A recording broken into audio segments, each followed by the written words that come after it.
Europe 1 Soir. 19h, 21h, Pierre de Villeneuve.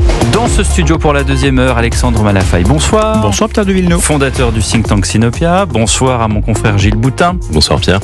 Journaliste en politique économique au Figaro. Et nous sommes avec Franck Alizio. Bonsoir. Bonsoir. Député RN des Bouches-du-Rhône. Avant d'en venir aux affaires économiques, parlons de ce texte sur la fin de vie. 305 voix pour la fin de vie, ou le suicide assisté, ou l'euthanasie, appelez ça comme vous voulez, 199 contre. Vous étiez où, dans les 305 ou dans les 199, ou dans ceux qui ont... parce qu'il y avait 504 votes seulement sur 577. Exactement, aucun des deux, je me suis abstenu. Pourquoi ? Je me suis abstenu, tout d'abord parce que je pense que ces sujets de société doivent être tranchés par référendum. Je pense que chaque homme et chaque femme, au-delà du citoyen même, chaque homme et chaque femme doit pouvoir donner son opinion sur un sujet qui touche à l'intime. Et c'est vrai, il faut qu'il y ait à un moment donné une loi commune sur ces questions, un cadre commun. Mais chacun peut répondre. C'est typiquement le style de sujet qui pourrait être présenté par référendum, parce que un parlementaire n'est pas plus apte qu'un citoyen, qu'un homme et une femme à donner son avis. Donc, comme sur tous les sujets de société, j'aimerais que le référendum, qui sert si peu dans notre pays, serve à ça, ce qui permettra à chacun d'être éclairé. Il n'y avait pas de question de référendum. Vous pensez que vous pensez qu'à la fin, il y aura un référendum? Il n'y en aura pas de référendum sur ce sujet. Je ne pense pas, mais je le souhaite et je l'aurais souhaité. Vous le souhaitez, mais vous souhaitez quelque chose qui n'est pas possible. Donc, non. C'est tout à fait, le président de la République peut proposer cette réforme. Là, en l'occurrence, vous voyez bien, ça a été adopté, ça va au Sénat, ça va revenir à l'Assemblée nationale.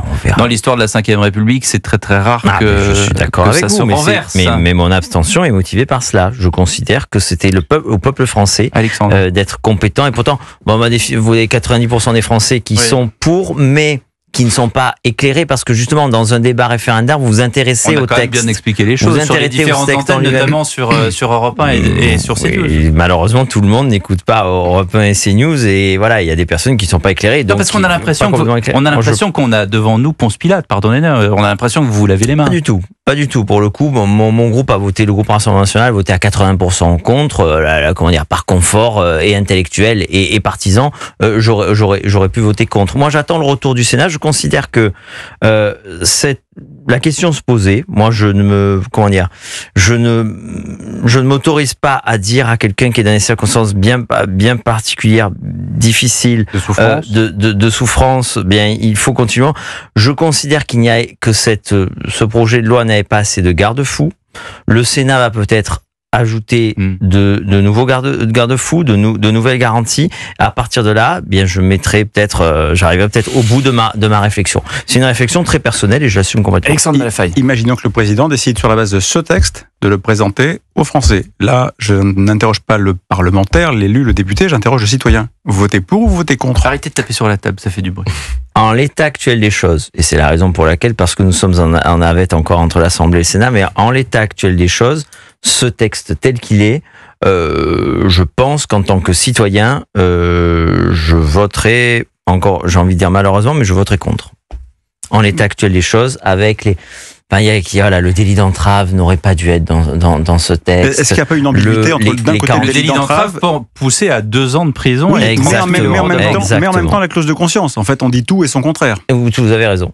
C'est-à-dire qu'on espèce de coquille dans lesquelles on peut tout imaginer. Vous avez tout et son contraire, pardonnez-moi, dans la déclaration par Twitter du président de la République. Dans le respect des sensibilités, des doutes et espoirs, le chemin de fraternité que je souhaitais s'ouvre peu à peu avec dignité et humanité. Cette phrase, si le vote avait été contraire, ça marchait aussi. Ça marche dans les deux sens, ce truc-là.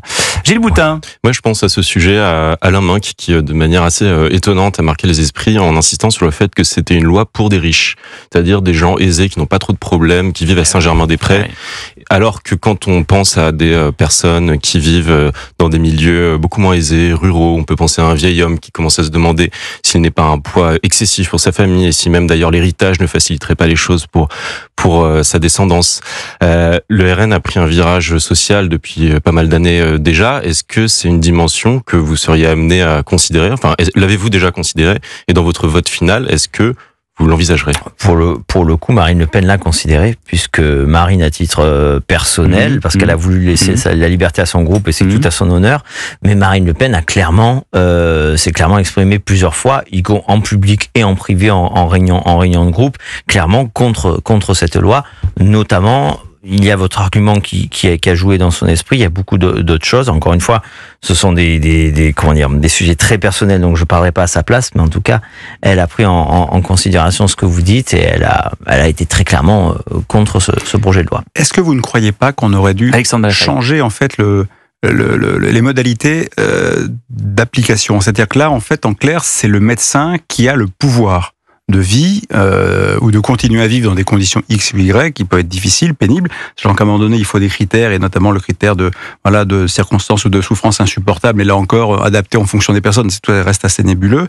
Mais est-ce qu'on n'aurait pas dû créer plutôt le cadre dans lequel on devient, entre guillemets, éligible à avoir le droit, le choix de mourir, et dans ces cas-là, on prend la décision en tant que patient? Parce que là, finalement, c'est le médecin qui décide, il a un pouvoir assez exorbitant qu'il faut assumer, hein. Je suis assez d'accord avec vous. Ça fait partie des points qui posent problème. C'est pour ça que je considère ce texte inachevé et j'espère que pour le coup la chambre haute puis notre nouvelle lecture à l'Assemblée nationale nous permettra d'évacuer de répondre à toutes ces questions, y compris le délai de 48 heures qui me semble court. Voilà. En tout cas, merci d'avoir répondu avec franchise sur ce sujet. Franck Alizio a parlé d'argent avec François Bayrou qui va présenter au début du mois de juillet un plan de redressement économique sur les dépenses publiques. Il était ce matin sur BFM TV.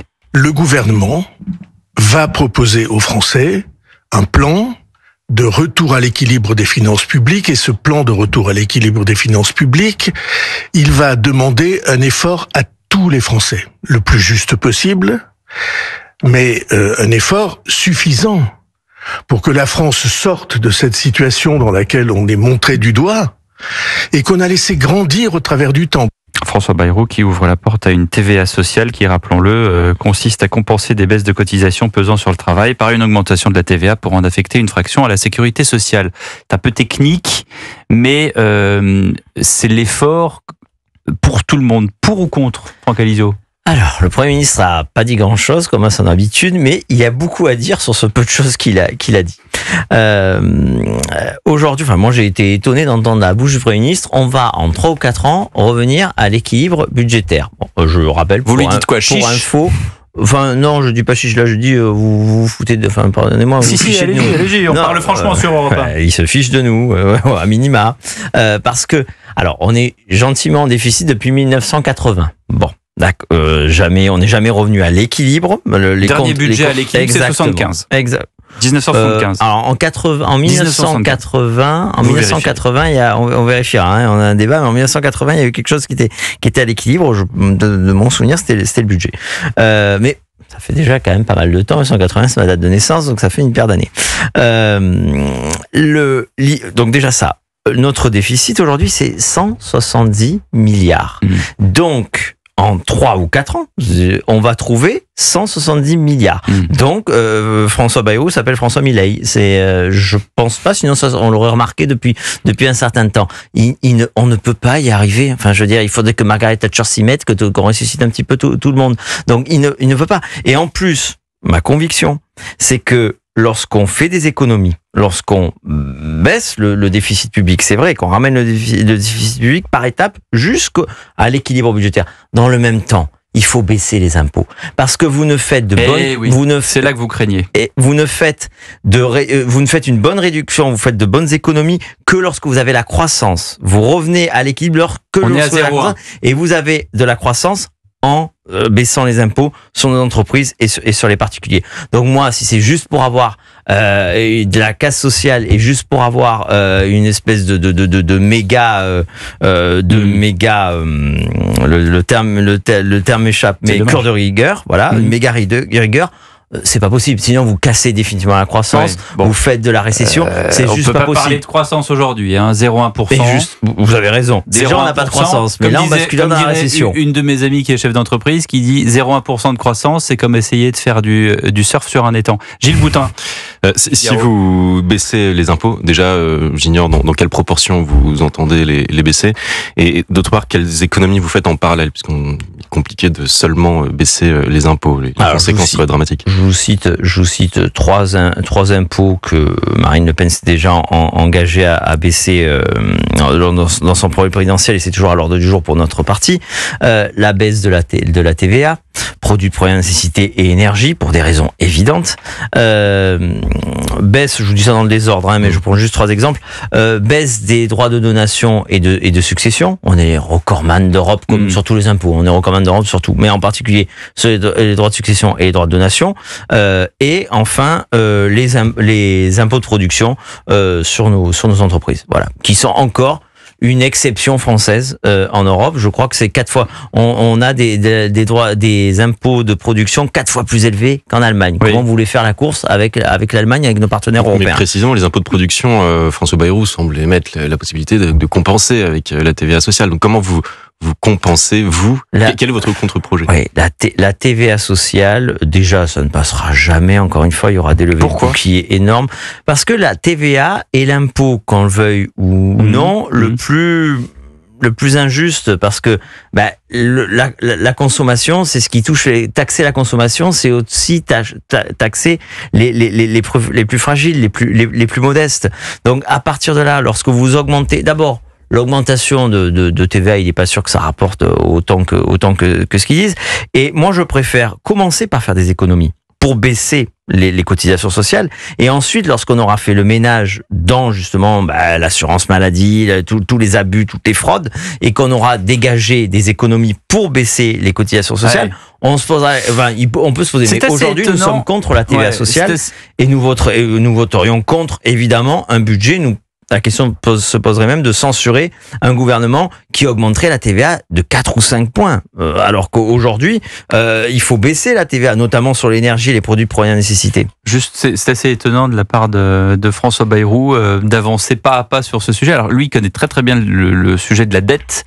Et on s'attendait de François Bayrou d'être un peu plus précis. Peut-être qu'il le sera au mois de juillet. Alexandre Malafaye, une dernière question pour Franck Alizio. Pour les baisses d'impôts, de charges, mais ça suffit pas. Vous voulez faire des économies sur des sujets, mais qui mettront un certain temps à produire. Est-ce que vous croyez que ça suffit à relancer l'attractivité de la France, à attirer des investissements, ça à marche, créer les conditions? Oui, mais ça suffit pas. Il y a beaucoup d'autres leviers à activer dans ce vieux pays. Et donc, vous avez quels éléments dans votre panoplie pour vraiment aller plus loin que simplement essayer de jouer sur des leviers qui seront compliqués à activer? Il faut quand même être tout à fait transparent. D'un côté, ce que vous proposez, et de l'autre côté, il faudra le faire. Alors, une minute.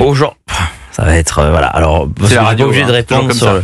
On part sur aujourd'hui déjà. Recordman des impôts, c'est plus possible. Voilà. Le français. Non, mais le français paie. Regardez. On sait, on n'a pas besoin. Tout le monde sait combien on paye d'impôts. Chez moi, à Marseille, est-ce que vous avez autre chose à proposer la taxe foncière sur 4 ans, c'est 33% de plus. Oui.